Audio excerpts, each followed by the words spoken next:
नांदेड जिल्ह्याच्या हदगाव तालुक्याच्या तामसा या ठिकाणी एक माणुसकीला आणि शिक्षण क्षेत्राला काळीमा फासणारी घटना घडलेली आहे। एका सालगाड्याच्या मुलगी जे 10वी मध्ये शिक्षण घेत होती तिला वेगवेगळे आमिष दाखवून तिथल्याच मुख्याध्यापक जे चव्हाण नावाचा आहे त्यांनी अमानुष अत्याचार बलात्कार केलेला आहे।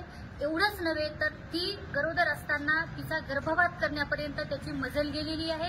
आमची अखिल भारतीय जनवादी महिला संघटनेनं आज नांदेड जिल्ह्याच्या कलेक्टर अधिकारी कार्यालयात निवेदन दिलेलं आहे।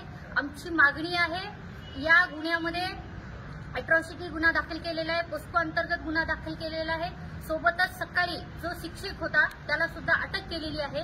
परंतु एवढ्यावर न थांबता अखिल भारतीय जनवादी महिला संघटनेची मागणी आहे ज्या ठिकाणी त्या मुलीचा गर्भपात झालेला आहे ते दवाखाना कोणता आहे, नांदेड प्रशासनासमोर ते आव्हान आहे आणि आमची सुद्धा विनंती आहे ते दवाखाना शोधून काढण्याचं काम करावं।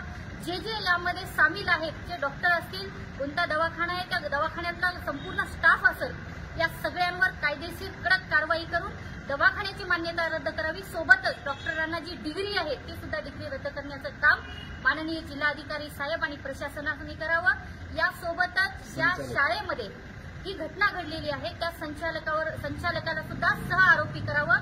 यामध्ये कुठलीही दिरंगाई करू नये।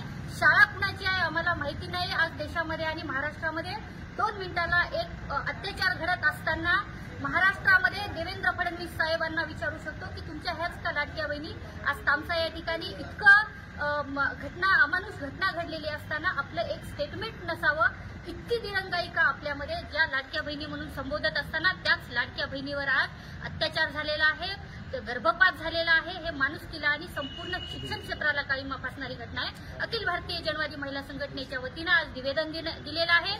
आम्ही जर या दवाखान्याचा तपास जर प्रशासनाने केला नाही तर या ठिकाणी जिल्हाधिकाऱ्यालयासमोर आम्ही जनवादी महिला संघटनेच्या वतीनं आंदोलन छेडण्याचा आज इशारा देत आहोत। सोबतच त्या शाळेमध्ये सुद्धा इतर मुलींचा सुद्धा जबाब घ्यावा।